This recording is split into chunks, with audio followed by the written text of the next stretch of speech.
Friends welcome to G study. दोस्तों आज जो मैं क्वेश्चन बताने वाला हूँ देखो एक्सरसाइज 1.1 का एनसीईआरटी क्लास 10th का है।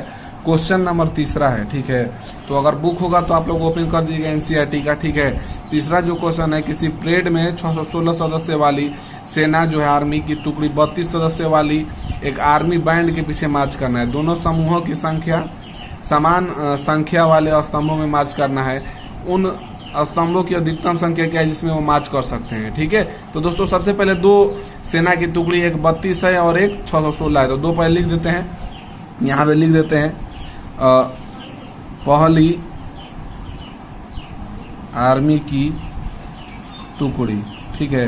कितना है दोस्तों? तो 616 है, ठीक है, 616 है, ठीक है। दूसरी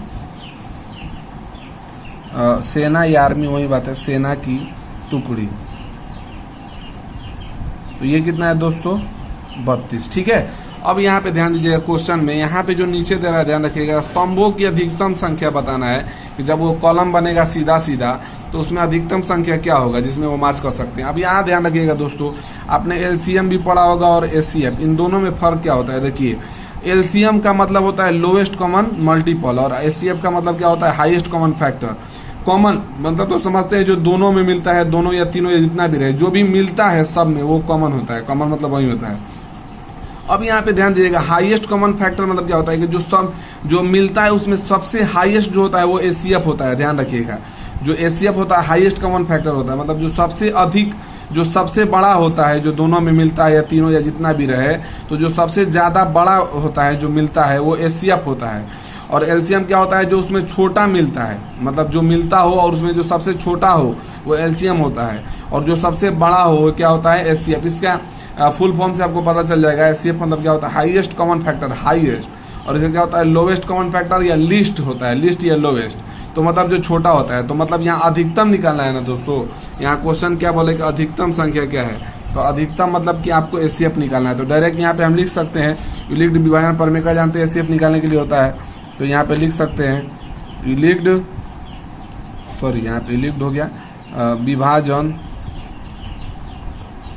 प्रमेय का से, ठीक है। यहाँ पे क्या होता है? ए बराबर क्या होता है? बी क्यू प्लस आर, ये होता है। अब आप जानते हैं कि हम क्या करते हैं, जब छोटा होता है उसी से हम बड़ा में भाग देते हैं। तो यहाँ पे डायरेक्ट भाग देंगे हम 32 में, किससे भाग?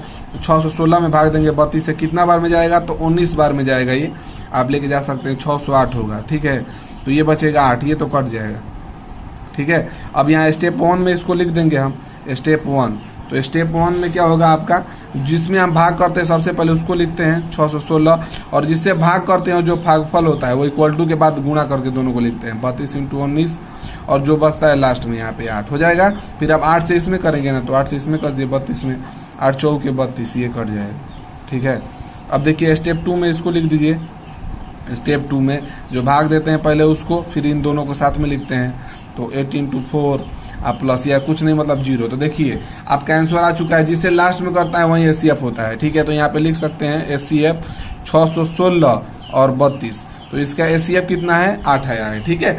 अब क्या करते हैं दोस्तों कि जब क्वेश्चन पूछता है ना उसको लिखते हैं तो और अच्छा हो जाता है। जैसे यहाँ पे लिखा है ना कि स्तंभों की अधिकतम संख्या क्या है, तो यहाँ पे लिख सकते हैं स्तंभों की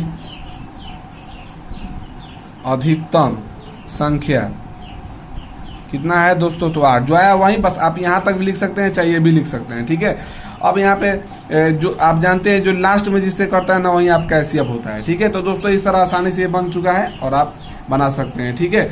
इस पे एक और क्वेश्चन भी है जो मैं आपको दे रहा हूँ, इसमें एग्जाम्पल नंबर इसी में है, आप इसको बनाइएगा। आप लोग खुद यहाँ पे दिया है कि एक मिठाई विक्रेता है, मिठाई बेचने वाला, 420 काजू की बर्फिया और 130 बादाम की बर्फिया है, ठीक है। वह इनको एक ढेरी बनाना चाहता है, और इस ढेरी में बर्फियों की संख्या समान रहे, ठीक है। और ये ढेरियों की बर्फियों की परत में न्यूनतम स्थान गिरे, इसलिए प्रत्येक ढेरी में कितना बर्फी रखी जाएगी ये बताना है। तो इन दोनों में जो कॉमन होगा उसी को आपको निकालना है, मतलब एचसीएफ ही निकालना है कि दोनों में क्या होगा, ठीक है।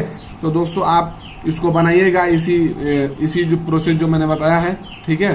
करके इसका आंसर भी बताइएगा, ठीक है दोस्तों। तो अगर हमारे वीडियो पसंद आए तो लाइक करें, कमेंट करें, ठीक है। और नए हैं तो हमारे चैनल के साथ सब्सक्राइब करके जुड़े और बेल आइकन जरूर दबाएं। देखने के लिए बहुत बहुत शुक्रिया।